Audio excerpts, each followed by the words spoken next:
Senhor Jesus, Divino Mestre, agradecemos a Ti pela oportunidade que estamos tendo de estudarmos em conjunto as obras da codificação. Hoje, retomando o estudo do Evangelho segundo o Espiritismo. Aqui nós queremos, aproveitando o ensejo, pedir a Ti o amparo para todo o nosso grupo de trabalho, os grupos de trabalho mediúnicos da Fraternidade Espírita Camilo Chaves, para que nós tenhamos condições de observarmos os ensinamentos espíritas, mantermos a harmonia, o entendimento, temos condições de colaborar e ajudar os sofredores, os revoltados, os desesperados, a nós mesmos que ainda trazemos dificuldades, desequilíbrios, e precisamos da orientação, do amparo, do fortalecimento espiritual para mantermos o bom ânimo, o otimismo, o esforço pela transformação moral incessante, cultivarmos sempre as boas intenções,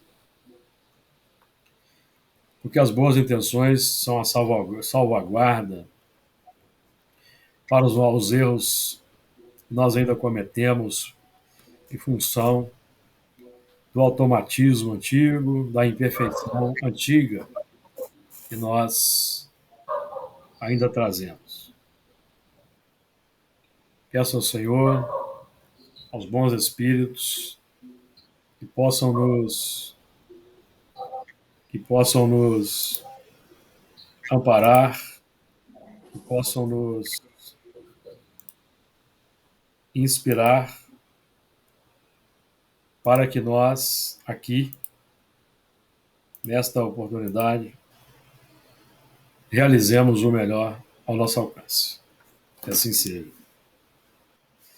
Muito bem. Hoje, continuando aí o capítulo 1, o Espiritismo, item 5.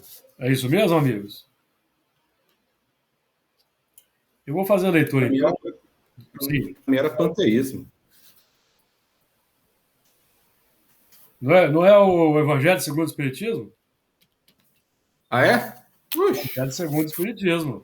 Preparei o dos espíritos. Ué, Evangelho segundo o Espiritismo, não é isso? É, porque não teve, né? O último foi o Livro dos Espíritos. Deixa eu conferir aqui. É porque não teve, né? Semana passada. Exatamente. É o Evangelho segundo o Espiritismo, porque não teve, tivemos um problema aqui de Esqueci, agora que eu lembrei. Energia elétrica. Então vamos lá. Eu vou ler aqui o. Vou ler eu vou ler os 3 itens aqui. Que são 3 itens curtos. Depois nós vamos comentar, tá bom? O Espiritismo. Item 5. O Espiritismo é a ciência nova que vem revelar aos homens, por meio de provas irrecusáveis, a existência e a natureza do mundo espiritual e as suas relações com o mundo corpóreo. Ele nos mostra não mais como coisa sobrenatural, porém, ao contrário, como uma das forças vivas e sem cessar atuantes da natureza, como a fonte de uma imensidade de fenômenos até hoje incompreendidos e, por isso, relegados para o domínio do fantástico e do maravilhoso. É a essas relações que o Cristo alude em muitas circunstâncias, e daí vem que muito do que ele disse permaneceu ininteligível ou falsamente interpretado. O Espiritismo é a chave com o auxílio da qual tudo se explica de modo fácil. Item 6. A lei do Antigo Testamento teve em Moisés a sua personificação. A do Novo Testamento tem-na no Cristo. O Espiritismo é a terceira revelação da lei de Deus, mas não tem a personificá-la nenhuma individualidade, porque é fruto do ensino dado não por um homem, sim pelos espíritos, que são as vozes do céu, em todos que são, não por o homem, sim pelos espíritos, que são as vozes do céu, em todos os pontos da terra, com o concurso de uma multidão inumerável de intermediários. É, de certa maneira, um ser coletivo, formado pelo conjunto dos seres do mundo espiritual, cada um dos quais traz o tributo de suas luzes aos homens, para lhes tornar conhecido esse mundo e a sorte que os espera. Assim como Cristo disse, não vim destruir a lei, porém cumpri-la, também o Espiritismo diz, não venho destruir a lei cristã, mas dar-lhe execução. Nada ensina em contrário ao que ensinou o Cristo, mas desenvolve, completa e explica, em termos claros e para toda a gente, o que foi dito sob forma alegórica. Vem cumprir nos tempos preditos o que o Cristo anunciou e preparar a realização das coisas futuras. Ele é, pois, obra do Cristo, que preside, conforme igualmente o anunciou, a regeneração que se opera e prepara o reino de Deus na Terra. Então, aqui iniciando o assunto, o Espiritismo é a ciência nova que vem revelar aos homens, por meio de provas irrecusáveis, a existência e a natureza do mundo espiritual e as suas relações com o mundo corpóreo. Em outro momento, Allan Kardec vai dizer que o Espiritismo não é da alçada da ciência humana. Esse é outro ponto aí para que nós vamos estudar mais à frente. É uma ciência nova que vem revelar aos homens por meio de provas irrecusáveis. Então, nós, por exemplo, que lidamos com reunião mediúnica, ao longo do tempo, nós vamos tendo essas provas. Eu, como tenho uma estrada provavelmente mais longa do que os amigos, em termos de experimentação mediúnica, porque eu comecei com 16 anos, em 77, já começando a estudar aí de pronto, começando a trabalhar no terreno mediúnico. Então, ao longo do tempo, eu obtive muitas provas. Eu tenho um acervo de muitas provas. Desses primeiros tempos, eu tenho um acervo de provas na memória. E nos últimos tempos, tem o acervo aí das provas extraordinárias que nós começamos a obter a partir de 2018, quando a espiritualidade como um incentivo a todos nós que temos nos dedicado com empenho, com disciplina, com bons propósitos ao trabalho de auxílio ao próximo, sem nunca termos nos preocupado em interrogar os espíritos acerca do nosso passado, acerca de personalidades que fomos no passado. Esse nosso grupo, que hoje está um tanto modificado em função do grupo que eu passei a incorporar a partir de 2005,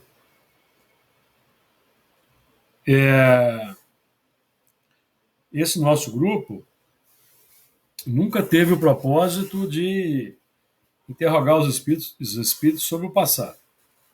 Então, nossa meta sempre foi o auxílio aos sofredores desencarnados e a busca pela transformação moral. Então, a partir de 2018, nós tivemos um investimento pesado da espiritualidade, dando-nos as informações e revelações acerca do nosso passado. Inclusive, eu já trouxe para vocês a conexão disso com o livro dos médiuns. lá no capítulo 26, item 290, questões 15. Os espíritos podem revelar espontaneamente, está lá no livro dos médiuns. O investimento, que é por meio de provas irrecusáveis. Quais são as provas irrecusáveis? É que os médiuns e nós desconhecíamos os fatos históricos que emergiram. Se conhecíamos de linhas gerais os eventos, por exemplo, como a destruição do Templo de Jerusalém e a escravização dos hebreus, todos nós já ouvimos falar disso em algum momento. Mas os detalhes nós não sabíamos. E os médiuns trouxeram detalhes que nós tivemos que pesquisar para comprovar. Isso foi aconteceu com relação à Babilônia, com relação a Roma, com relação à Inquisição, por exemplo, 3 grandes períodos. E, particularmente, a questão da Babilônia esclareceu, por exemplo, um sonho que eu tive aproximadamente há uns 15 anos atrás. Sonhei com a Babilônia, um babilônio, já contei para vocês, e sem entender aquele sonho, e os fatos que emergiram na reunião a partir de 2018 explicaram aquele sonho, o porquê daquele sonho. Então, amigos, estou fazendo esse relato para dizer que a experiência mediúnica é extremamente gratificante para quem sabe valorizar, para quem aborda com seriedade, para quem se entrega com seriedade, para quem se dedica com seriedade. É extremamente gratificante, extremamente desafiadora, como vocês têm muito bem sabem, notadamente pelos últimos eventos, extremamente desafiadora, mas extremamente gratificante. E todos nós que aqui estamos estudando Espiritismo, na linha de frente, que nós estamos na linha de frente da revelação nova ou da ciência nova. Nós estamos na linha de frente. Nós estamos no fronte de batalha, nas trincheiras das complicações. Por quê? Porque nós que aqui estamos nessa sala, particularmente no grupo de trabalho da reunião mediúnica, somos espíritos que estivemos nas frentes de batalha do passado, na Babilônia, em Esparta, na Pérsia, em Roma. Então nós temos capacidade operacional de agora aplicar toda a experiência de destemor, coragem, intrepidez nessa seara. Por exemplo, o que aconteceu ontem, se tivesse acontecido conosco há uns 30 anos atrás, talvez nós nem continuássemos no trabalho. Talvez nós nem percebêssemos.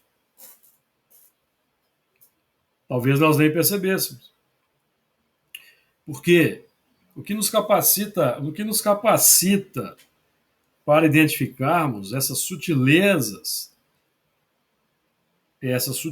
que se insinuam, que se imiscuem, que são os escolhos da mediunidade, trabalhados por Allan Kardec no Livro dos Médiuns, pelo Erasto, são extremamente desafiadoras, abatem-nos, trazem desânimo, e é por isso que nós temos que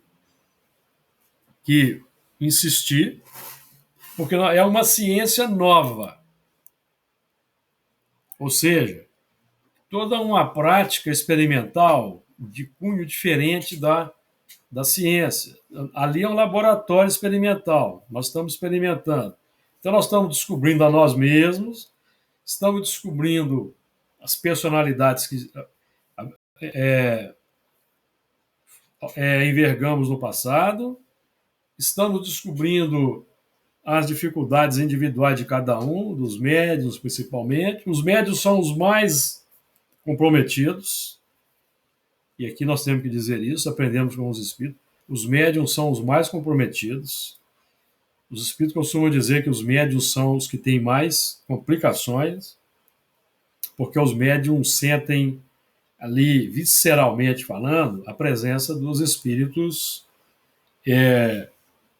comunicando. E eu tenho um certo grau de mediunidade que eu, de vez em quando, eu também sinto as emoções dos espíritos em determinados diálogos. Já aconteceu, por exemplo, esse fato comigo e com o Didi, por exemplo. Já tive uma experiência muito vigorosa de experimentar sensações do espírito numa comunicação do Didi, o que atesta ali, por exemplo, a veracidade da capacidade mediúnica,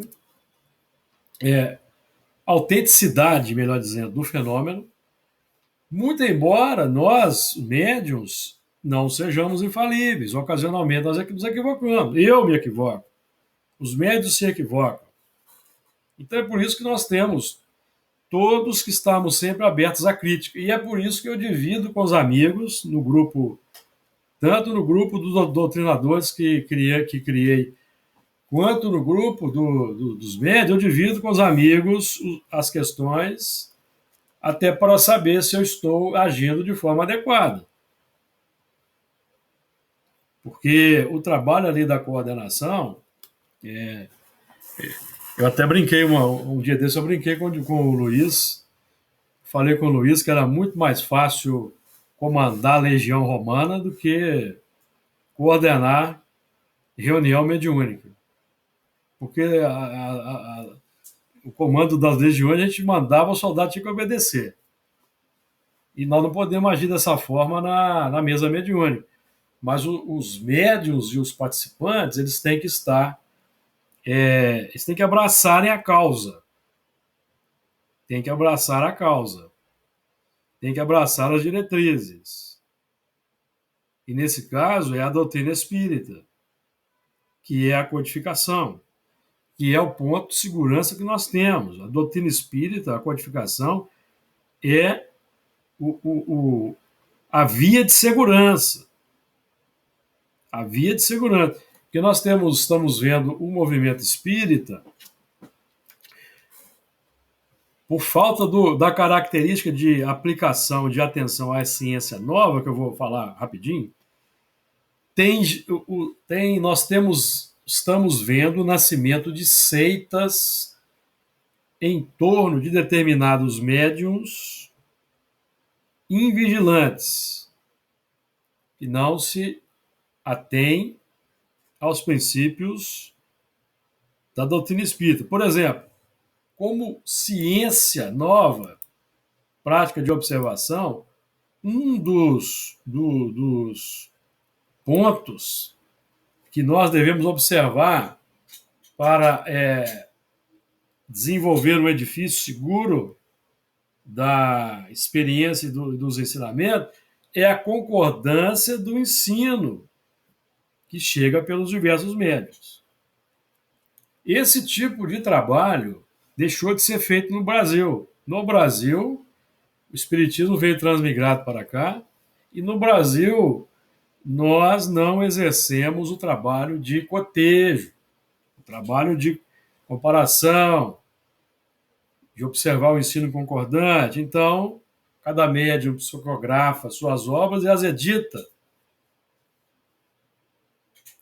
Aí, os espíritos mistificadores, pseudo-sábios, que Allan Kardec estuda no Livro dos Médiuns, encontram campo fértil, porque somos imperfeitos, temos ideias pré-concebidas, temos preferências ideológicas no campo da humanidade, eles se atrelam a nós por essas vinculações. A questão 469 do Livro dos Espíritos, que eu cito muito, quando Kardec pergunta se é possível a nós nos livrarmos das influências espirituais. E o Kardec vai dizer, os espíritos vão dizer que sim, que basta que nós apliquemos a vontade, porque os espíritos, como que os espíritos se aproximam de nós? Pelo pensamento que atrai e pelo desejo que chama. Pelo desejo que chama.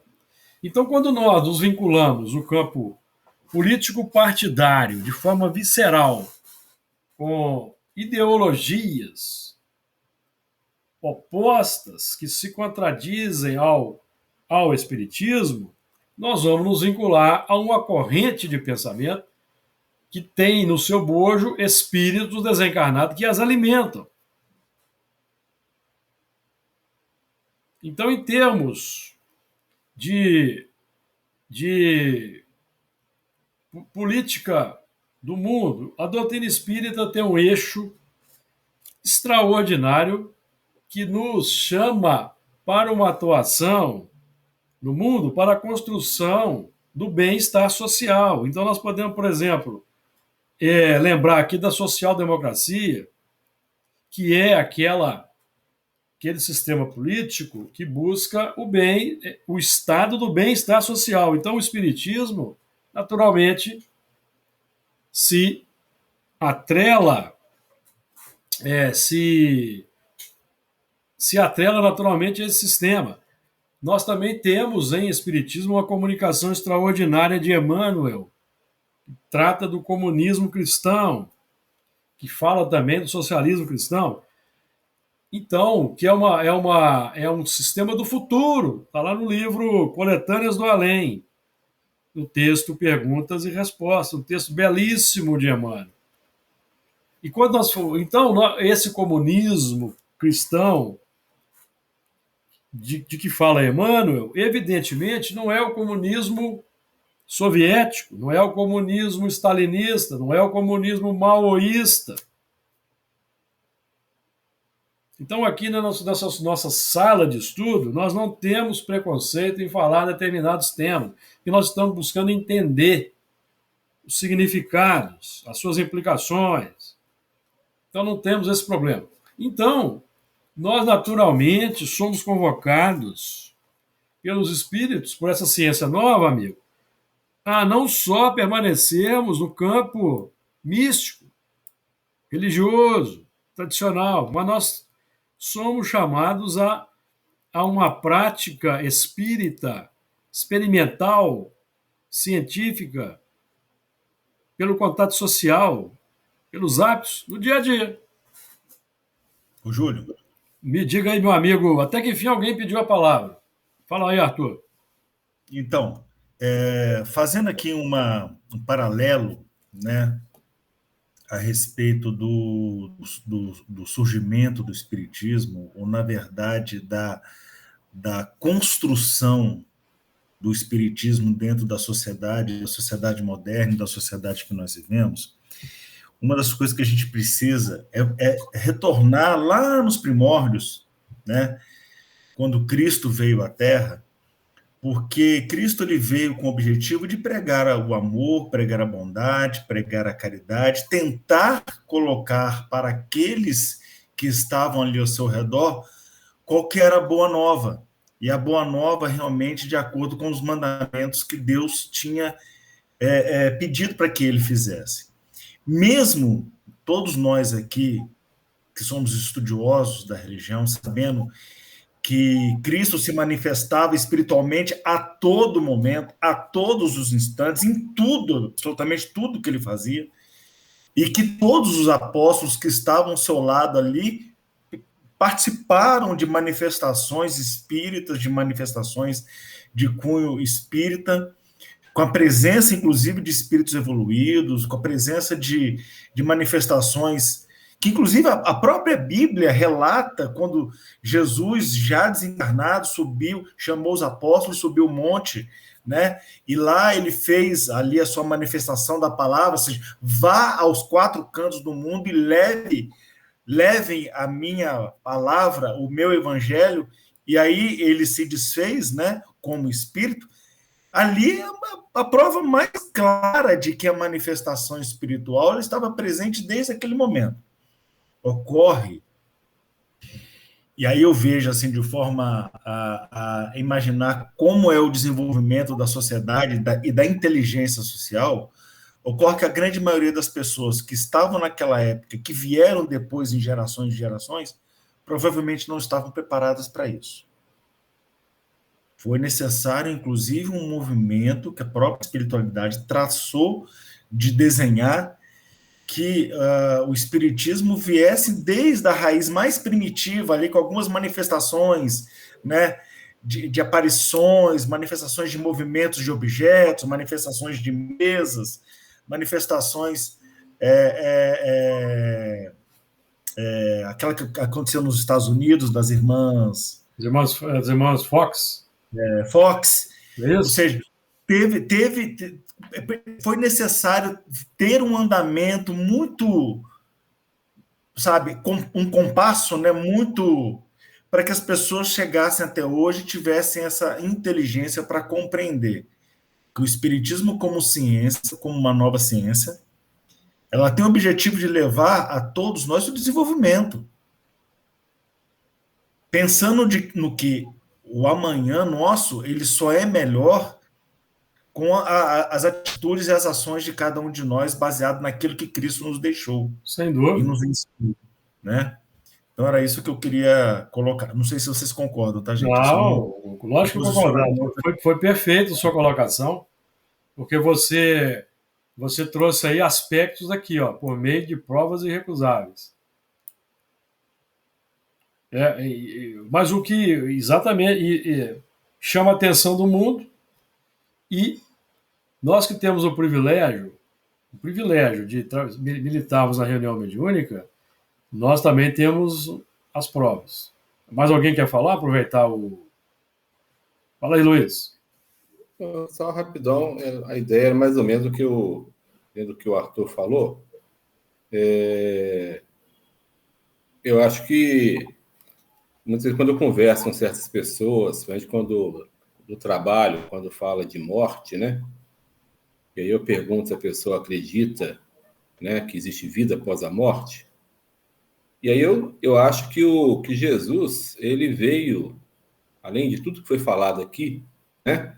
Ele veio nos mostrar, porque ele, com todo o poder moral, não é o poder moral, fugiu a frase, todo o gabarito moral que ele tem, envergadura moral, isso, ele veio mostrar que o mundo, a vida realmente continua após a morte, que o mundo espiritual é ativo, que você, ao morrer, a sua individualidade continua, que ele apareceu para os discípulos, não há corte, você continua a partir o que você estava fazendo, você continua, né, em sequência no plano espiritual, não tem corte.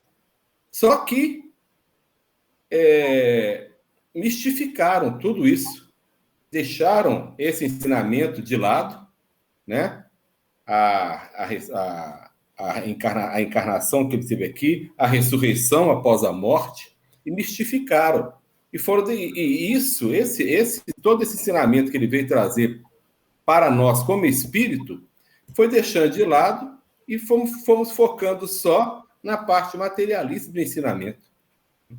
E aí, com essa mistificação toda, foi necessário que criasse na França um ambiente propício, né, a toda essa...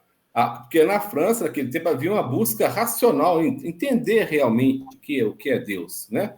Diferente dos postulados católicos, do dogma, né? Até que chegou, né, na época de Kardec, o Espiritismo os espíritos puderam trazer as informações conforme Jesus prometera, né? Exato. Isso aí. Não, o Luiz falou uma coisa muito importante, o Júlio. Não sei se você... O Luiz foi muito feliz numa fala dele. Além disso, eles também misturaram todos os conceitos, colocaram tudo num balaio só, como se fosse tudo aquilo que não é a concepção da religião, vamos dizer assim, da religião instituída pelo cristianismo, é além do cristianismo, é depois do cristianismo. Ou seja, o que não é católico e o que não é protestante, e lembrando que protestante é tudo aquilo que veio de Lutero e de Calvino. Sim. É bom alertar isso. Né? Pela história, protestante é o que veio de Lutero e Calvino. Bom, mas se não está dentro do catolicismo romano, ou do catolicismo ortodoxo, ou de Lutero e Calvino, é outra coisa. E se misturam tudo. É como falar para nós. Eu tenho orgulho de falar que eu sou espírita, e às vezes eu vejo pessoas falar: ah, você é macumbeiro? Sou! Porque assim, eu não tenho paciência para ficar desmistificando o dogma da pessoa, desmistificando o que a pessoa acredita, né? Então, assim, misturou-se também muitas coisas. A gente sabe muito bem que manifestação ela ocorre não somente no espiritismo kardecista, mas também em todas as religiões de matriz africana. Sim, sim. Inclusive, se todos nós pararmos para pensar aqui, voltando só com um dado histórico, pararmos para pensar aqui, o espiritismo ele existe de forma primitiva na África antes de Cristo. Antes de Cristo. As religiões de matriz africana, gente, elas são muito antigas. Sim, sim, sem dúvida. Muito antigas. É, Entendeu? sem dúvida, sem dúvida. Então, assim, como o Luiz falou, essa confusão, essa mistura ainda é presente até hoje, e eu acho que depende muito de nós, sabe, Júlio? Sabe, Fernando? Depende muito de nós a gente levar isso e falar para as pessoas o que é o espiritismo. Ensinar. O nosso papel, além de trabalhador da obra, é um papel também de ensinamento. A gente precisa ensinar as pessoas o que é. Sim. Sabe? Sim. Eu já vejo assim que o espiritismo, o entendimento, apesar de ter um conceito, né, geral, mas ele tem muito a ver com a vivência de cada um de nós. Exatamente esse material, esses elementos que nós trazemos de outras vidas, sabe, Júlio? E faz com que a gente possibilite expandir essa consciência mesmo do que seja o espiritismo. Hoje a gente está aqui conversando, trocando ideias, filosofando, seja o que for, para compreender, para realmente entender a grandiosidade que é essa ciência, mas eu tenho certeza que essa compreensão ela se dá muito mais baseado na nossa vivência da nossa última encarnação, das outras anteriores, sabe? Porque a gente vai compreender muito melhor. E a gente ter essa consciência hoje é que permite com que realmente a gente entenda melhor. Porque ela mesma aí no finalzinho fala que ela é a chave da qual tudo se explica de modo fácil, né? Então, a gente vai compreendendo com muito mais facilidade hoje, baseado no que a gente viveu ontem, sabe? Sem dúvida. Fernando, quer falar alguma coisa? Tem que abrir seu som. Seu som está fechado, abre aí. Mas, viu, o que mais me impressiona no Espiritismo é o alcance entre nós humanos, porque alcança todos, né? Da lavadeira ao cirurgião, do político ao varredor de rua. Quer dizer, ele está aberto a todos. Quer dizer, e essa simplicidade, esse alcance, vem nos trazer e recordar a simplicidade como Cristo iniciou a sua doutrina, no meio de pessoas simples. Sim. Pescadores, né? E outra coisa, alguém falou aí sobre as religiões de matriz africana. Eu me lembrei de uma palestra que eu assisti, do Jara Velar, quando ele nos revelou que os espíritos, por exemplo, que se manifestam na nossa doutrina espírita, propriamente dita, eles se manifestam também nas religiões de matriz africanas, naturalmente, seguindo aquelas diretrizes das religiões de matriz africana, preto velho, essas coisas todas, né? Isso eu acho muito interessante, a simplicidade que permite o alcance do mundo espiritual entre nós. Sem dúvida. Sem dúvida. Um ponto importante da argumentação de Kardec é essa frase que eu destaco aqui sobre as relações com o mundo espiritual. As relações com o mundo espiritual, elas estão todas elas centradas no pensamento e no sentimento, que é o fio que nos conecta com os desencarnados, que nós vamos estudar no Livro dos Espíritos, mais à frente, que nos influenciam muito mais do que nós imaginamos e ordinariamente nos dirigem. Então, qual é o ponto importante para o qual eu sempre chamo a atenção, e aqui eu vou enfatizar. Como nós não temos, estudando o Livro dos Espíritos, que vamos chegar nisso à frente, nós não temos como saber se o pensamento é nosso ou nos é sugerido.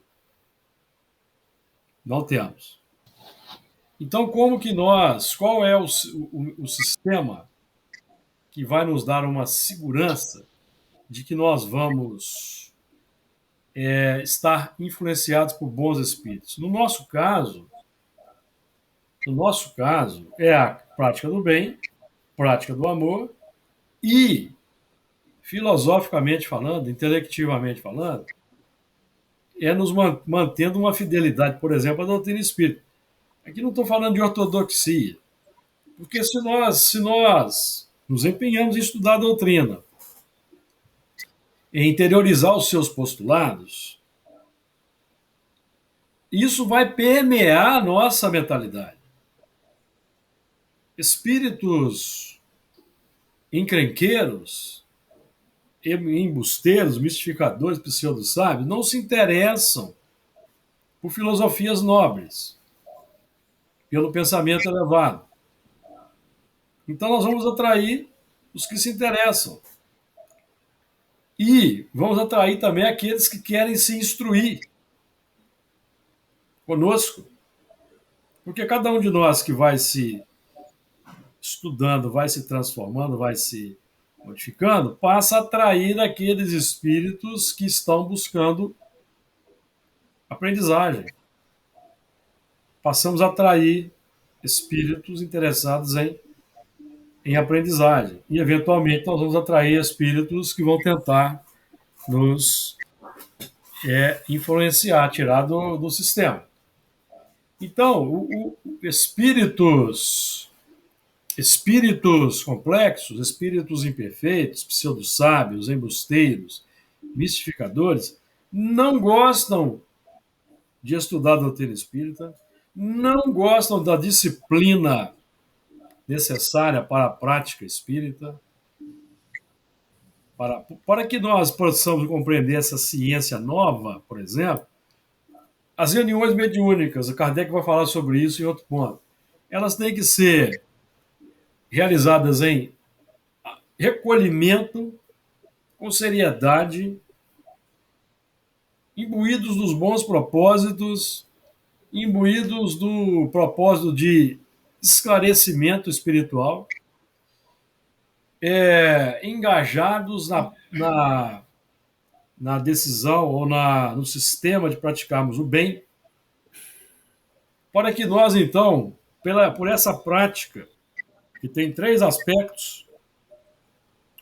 Em 3 aspectos, é por isso que o Espiritismo tem 3 aspectos, porque os 3 aspectos representam um triângulo de forças dinâmicas que move a evolução.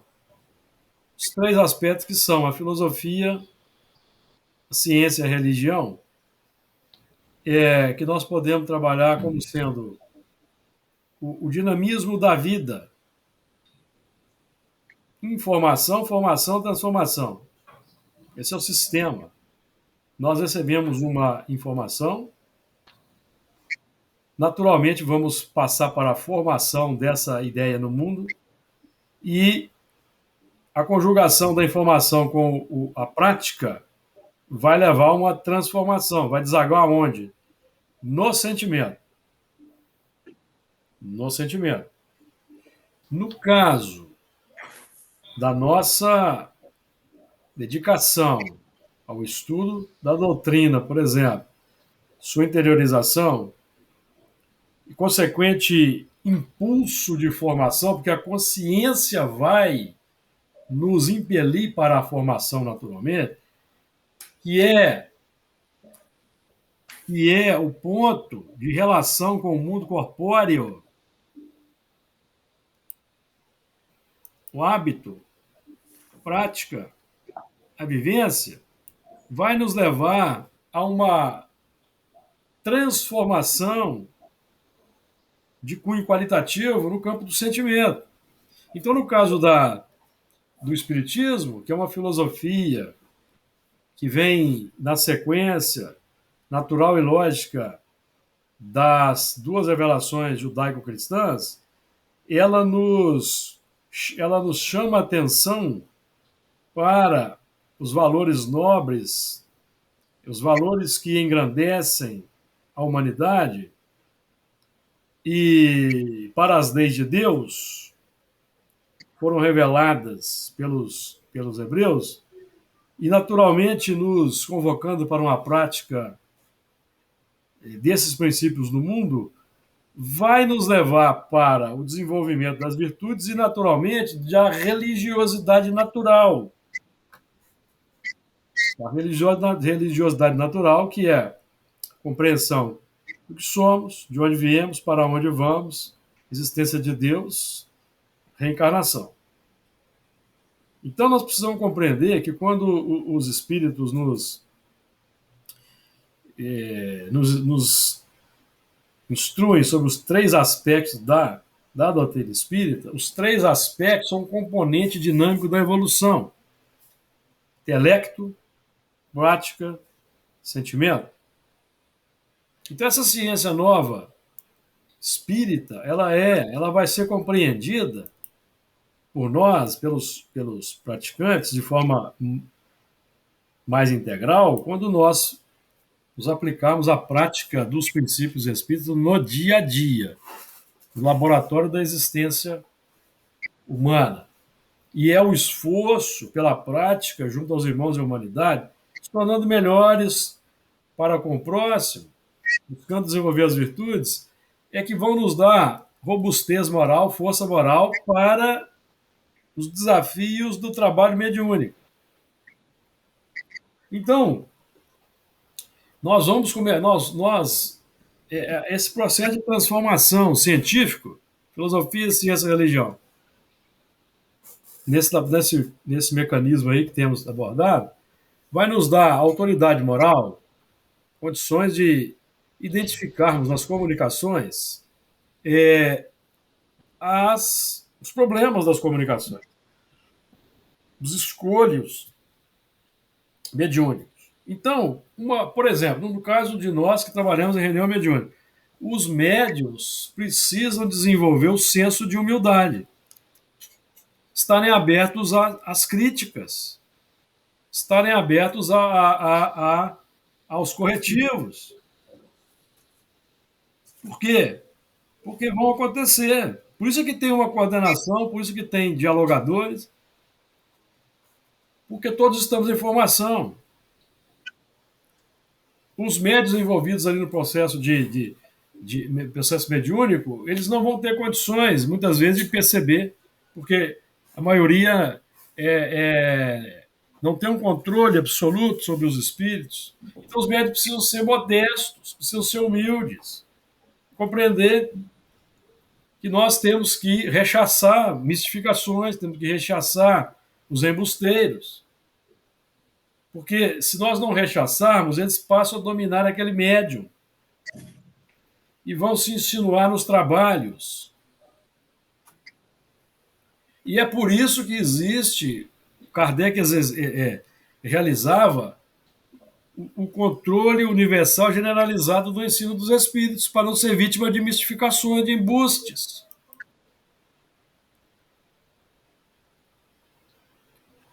Certo? Esse é o ponto. Por isso é que nós estamos buscando aqui estudar exaustivamente a doutrina espírita. E isso contraria muitos espíritos. Isso contraria os espíritos que, embora sendo espíritas, foram os defensores dos sistemas mais religiosos tradicionais. Vai contrariar aqueles que não querem uma conotação política, econômica da doutrina espírita, que é evidente, que permeia toda a fala de Kardec, permeia a doutrina espírita. Nós vamos vendo isso, estamos estudando aqui o Evangelho segundo o Espiritismo e o Livro dos Espíritos. Nós vamos chegar nesses pontos. Enquanto chegarmos nesses pontos, nós vamos explorar o assunto. Vamos explorar o assunto. Sem preconceito, sem tabu, sem análises rasas, para que nós entendamos. Então, esse é o ponto. Então, o médium, tanto o médium quanto o doutrinador, quanto qualquer um de nós, precisa desenvolver esse senso de autocrítica, de humildade, aceitar. Não é? E repito, o objetivo do grupo aí que eu criei dos doutrinadores é nesse sentido, um colegiado para que nós possamos deliberar sobre questões complexas que vão surgir, já surgiram uma vez, surgiram de novo, para que a gente não fique à mercê do engano, da enganação. Porque o terreno é um terreno movediço, é um campo minado. É um campo minado de dentro para fora pelas nossas próprias imperfeições. Próprias imperfeições, ideias preconcebidas, vaidade, orgulho, aquela sensação de infalibilidade, porque quando o médium começa a achar que ele está sempre certo, nós temos que ter mais atenção para com esse médium. O médium que se considera sempre certo, que defende com unhas e dentes seu ponto de vista, é o médium que está entrando no campo da fascinação. Estudamos isso no Livro dos Médiuns. Estudamos isso no Livro dos Médiuns. E o médium fascinado, ele se torna presa dos espíritos, joguete na mão dos espíritos. Então, por isso que nós aqui estamos estudando esse assunto, e o assunto, o ponto aqui, nós vamos voltar, eu quero que o Arthur, viu, Arthur, me lembre disso na segunda-feira, voltar, convocar o pessoal para participar, e quem não puder participar, depois escutar o assunto. Porque um assunto como esse aqui que nós aqui estamos debatendo, ele é mais relevante para nós no âmbito dessa prática da ciência nova, de médiuns, do que ficarmos ouvindo palestras, essas palestras de autoajuda que tem permeado o movimento espírita, de irmãos mais preocupados com agradar, projetar a sua imagem no meio, para que eles estejam sempre na crista da onda, Então, é mais importante para nós, componentes da reunião mediúnica, estarmos concentrados nesse estudo sério, despretensioso, de múltiplas características aqui, porque todos têm a liberdade de falar, não existe aqui o dono da verdade, aqui é uma troca, para que a gente, então, construa uma integração sólida entre nós, nos conhecendo, inclusive, e dando uma base segura para os espíritos que nos orientam, para que eles tenham menos trabalho conosco.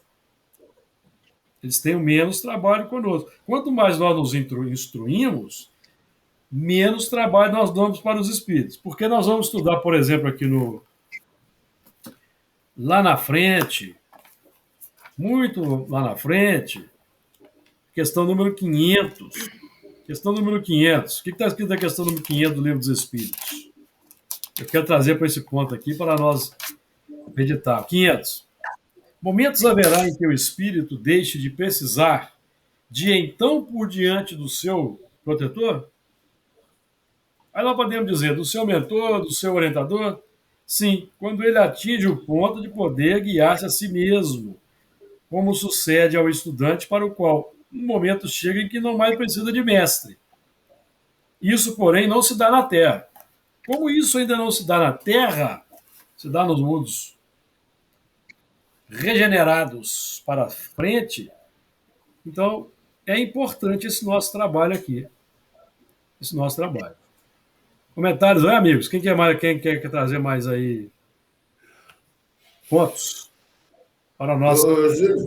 Pode falar. Só acrescentar aqui, aliás, foi sequência, né? É sequência do que nós estudamos ontem, né? O capítulo 15, né?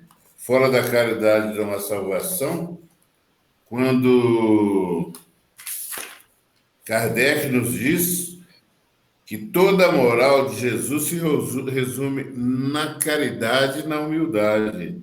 Isso é, nas duas virtudes contrárias ao egoísmo e ao orgulho. Exatamente. A humildade, por exemplo, Emmanuel vai ressaltar que é atributo de Deus no reino do eu. Atributo de Deus no reino do eu. E o egoísmo, fazendo aí um raciocínio inverso, é uma complicação do reino do eu que nós lançamos na vida, no reino de Deus, no coração do próximo.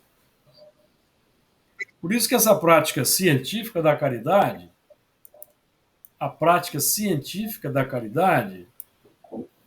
deve ser feita na sociedade. É um ponto que eu bato muito aqui no grupo. Que é aquela caridade, por exemplo, como é que eu trato um morador de rua, como é que eu trato um pedinte, como é que eu trato um animal, como é que eu trato a natureza. Isso tudo é caridade, porque nós estamos desenvolvendo as virtudes. Como é que eu me comunico? Por exemplo, não estou querendo dizer aqui em termos de vocabulário rebuscado, não. Se na minha comunicação com o próximo, o que permeia é a boa intenção e é o bom sentimento. Porque se na minha comunicação com o próximo, o que permeia aquela comunicação é o ódio, é o ciúme, é o orgulho, é o melindre, é o preconceito, eu já estou deixando de praticar a caridade para comigo. Nós até falamos disso no estudo do Apocalipse, ou no estudo do Apocalipse, não, foi nos comentários da reunião de segunda, que é o meio-bem. Lembram-se? Que é um termo utilizado por Emmanuel. Meio-bem. Que é quando eu faço a caridade para com o próximo, eu vou lá distribuir a cesta básica, eu vou levar a sopa, eu vou fazer a campanha do quilo, mas eu vou tratar ali os irmãos com azedume, com indiferença, de forma burocrática, como se eu estivesse numa repartição pública. deixando de fazer a caridade para comigo, que é a entrega do bom sentimento. A entrega do bom sentimento do pacote, que é o bem para mim, amigos. O bem para mim é o sentimento nobre que está agregado. Por exemplo, nós sabemos que o Edson até falou disso num dos áudios que eu pedi para ele postar. E Emmanuel também fala a mesma coisa de Paulo no livro Paulo e Estevão. Paulo era ríspido. Paulo era considerado grosso, franco.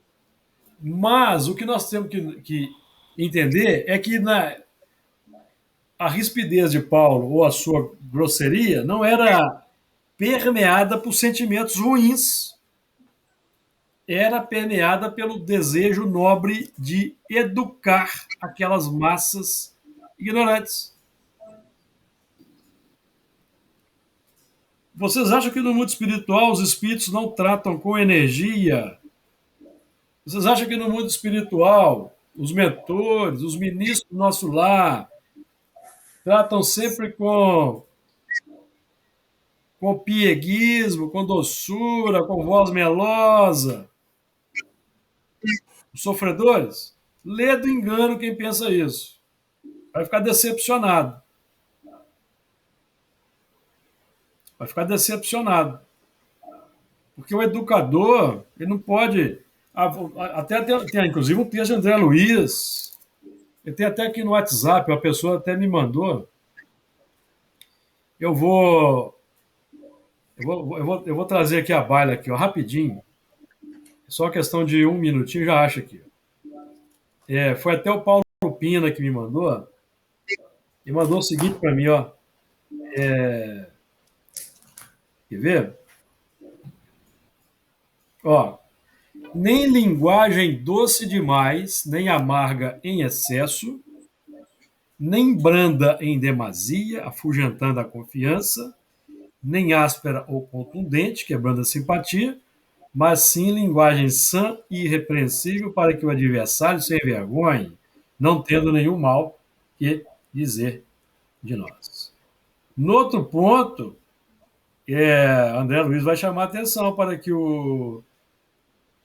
a linguagem não está aqui mesmo. Então a linguagem não pode ser doce demais, nem amarga em excesso.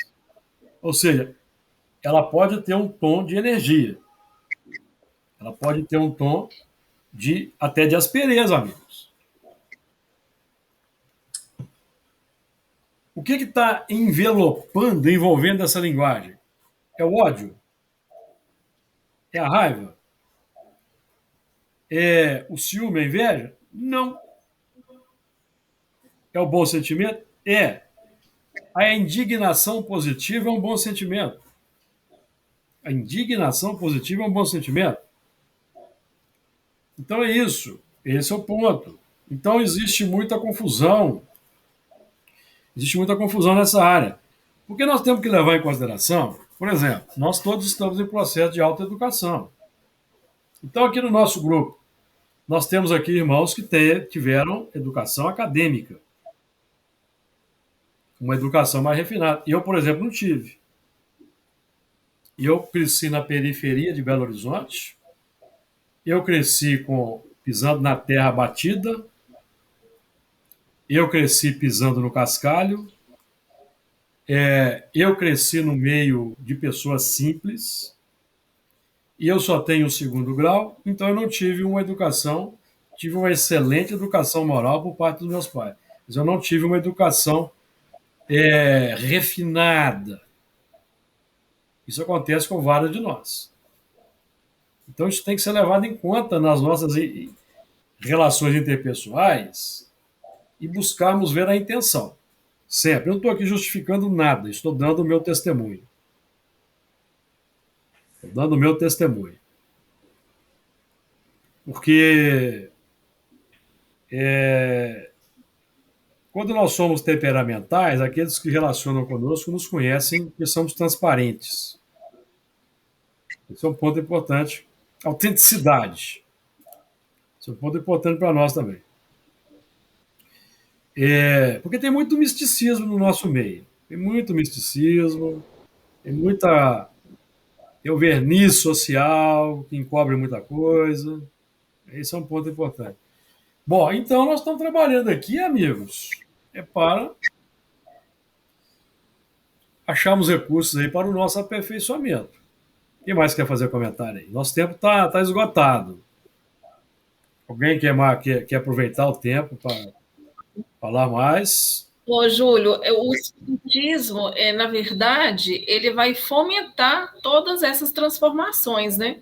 Sim. Porque quanto mais a gente compreender, né, se permitir realmente entender a essência do espiritismo, você dá vazão para que você realmente experimente, né? Você viva o espiritismo, né? Exatamente. O que nos move, particularmente falando na primeira pessoa, é o entusiasmo. É a alegria, a felicidade de estudar e trabalhar na seara espírita. Isso é que nos move. E o desejo de que o grupo, aqueles que trabalham conosco, também sintam a mesma coisa. Mas para isso é necessário a disciplina. A disciplina. O médium precisa ser disciplinado. Precisa ser assíduo, precisa ser pontual, precisa ser aberto aos ensinamentos, aberto ao estudo. E é por isso que criamos esse grupo de estudo. Porque quando nós estudamos, temos um grupo que procura estudar, aqueles que não procuram estudar, eles vão ficando para trás. Vão ficando para trás e eles passam a destoar do grupo. Passam a destoar. E nós vamos identificando com facilidade, com o tempo. Por quê? Senão não existiria progresso. Senão não existiria, como nós vimos aqui, instrutores, mestres e alunos. Porque o instrutor, o mestre, ele tem que ter condições de ajudar o educando. E cada um de nós aqui é professor e aluno ao mesmo tempo. Professor e aluno. Por exemplo, nós, em relação aos que estão chegando agora na doutrina espírita, somos professores. Mas em relação aos maiores do mundo espiritual, que nos assessoram ali espiritualmente no grupo, nós somos alunos. Camilo Chaves, nós somos alunos. Honório, nós somos alunos. Allan Kardec, não precisa nem falar. Somos alunos. Então, um espírito que chega numa reunião mediúnica nossa, de discípulo de Allan Kardec, e vem menosprezar Allan Kardec, é muito pretensioso. É muito pretensioso. E nós temos que realmente rechaçar. Ou ele busca se instruir e estudar, ou ele vai procurar outra freguesia. Vai procurar aqueles que querem ser enganados, ser iludidos. Ele está marcando o passo do seu progresso, está mantendo os que a ele se associam na ignorância. Espírito superior nenhum se incomoda de ser criticado. Espírito superior nenhum se melindra quando é chamado a atenção. Por quê? Pode ser o problema de filtragem do médium, que não conseguiu transferir o que ele quis dizer. E ele sabe, e o espírito superior sabe que o trabalho de análise, de recusar ou aceitar, é todo nosso, prerrogativa do encarnado. Sempre. Prerrogativa do encarnado. Nós estamos com a prerrogativa de aceitar ou não. Preferível, por isso que Erasto vai dizer, preferível rejeitar 10 verdades do que aceitarmos uma mentira. A prerrogativa é nossa. E o médium que está no nosso grupo, que não concorda, ele precisa rever os seus pontos de vista. Precisa rever os seus posicionamentos. Porque está equivocado. Está faltando com a prudência. E vai ser vítima de espírito pseudo-sábio, de mistificador. E nós também. Se nós não mantivermos... Estou falando de lavagem cerebral, nome. Estou falando de fidelidade a uma proposta nobre. Vocês conhecem alguma filosofia de vida mais nobre do que o Espiritismo? Conhece? Tem filosofias respeitáveis. Mas, que nos fala com tanta nobreza, nos aponta o que ela nos aponta, vocês conhecem? Indicativa segura para uma vida feliz, plena, não só aqui, mas depois no mundo espiritual? Não conheço. Porque as filosofias humanas elas estão impregnadas do pensamento daquele que as elaborou. Vamos voltar para aqui para o Espiritismo? 6. A lei do Antigo Testamento teve em Moisés sua personificação. A do Novo Testamento tem no Cristo.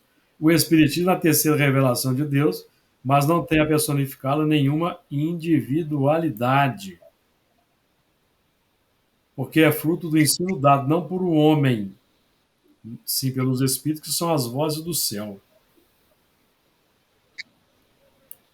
Passaram pelo crivo do ensino concordante generalizado. Esse é o ponto. Então, cada um de nós que se entrega à prática espírita, amigo, vai passar a ser uma das individualidades que vão personificar o espiritismo no mundo. Assim como Jesus é o mais perfeito personificador da lei de Deus entre nós. Porque a lei de Deus era abstrata. Ela precisa ser personificada, vivenciada, para que aqueles que não conhecem tenham notícias. Então, a nossa fidelidade aqui é a Jesus, que é o modelo e guia, mas o sistema para o entendimento seguro do que Jesus representa é trazido pela codificação espírita. De Allan Kardec. Por isso, nós aqui enfatizamos isso. Comentários aí, amigos? Podem falar à vontade. Nosso tempo está esgotado, mas os amigos podem aí trazer suas considerações, seus pontos, não necessariamente na linha que eu estou abordando aqui. Vocês podem trazer outros pontos aí que vocês perceberam no texto.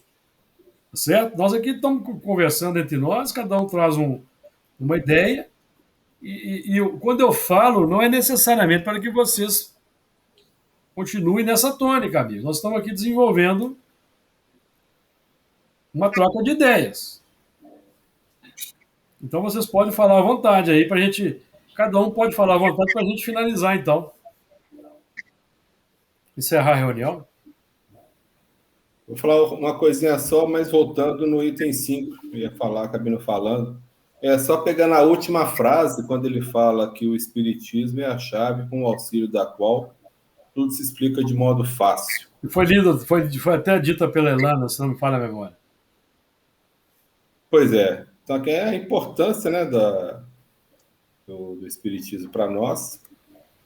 E a gente vai entender também, porque Kardec, tentei lembrar aqui onde que ele fala, né? Quando ele fala do futuro, né? Quando fala que o Espiritismo não é a religião do futuro, e sim o futuro da religião, porque desde que ele... E também num outro texto ele fala que católicos, protestantes poderiam fazer uso do Espiritismo sem necessariamente deixarem de ser católicos, né? Por exemplo. Sim. Basta usá-lo como essa ferramenta aí, uma ferramenta de auxílio para a compreensão do que Jesus nos trouxe, né? vai trazer com mais clareza, né? Exatamente. Aquilo que estava velado, né? Desde que se use assim, sem preconceito, né? Você vai ter uma excelente ferramenta na sua mão. Exato. O que mais? Trazer pontos aí para a gente... Eu ia comentar, Júlio, que eu fiz um comentário anterior dessa questão do entendimento, ter a relação com a nossa vivência. Aí, no item 6 que você acabou de ler, acho que reforça um pouco quando ele sugere que, primeiro, a lei de Moisés, no caso, a primeira revelação, Moisés, a segunda e a terceira, a segunda Jesus, a terceira o Espiritismo. Então, talvez exatamente dessa forma que eu entendi, que a nossa compreensão, ela está muito relacionada com essa vivência em momentos que a gente teve essas revelações, entendeu? Que nós trouxemos até então com uma proposta mesmo de reformulação moral, de entendimento de leis divinas, né? Mas para que hoje a gente consiga ter uma compreensão num campo muito mais complexo, na questão mesmo, nas inter-relações com a espiritualidade, né? É como se fossem propostas que têm relações com as anteriores, porém, hoje mais complexas, entendeu? Sim, perfeito. Perfeito.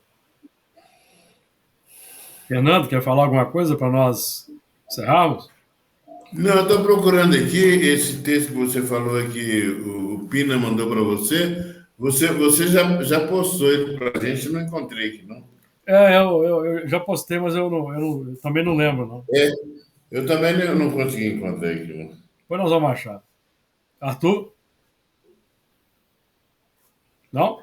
Não, tá tudo bem. Eu vou só falar na hora que você tem, depois da oração e você terminar a gravação, aí eu falo.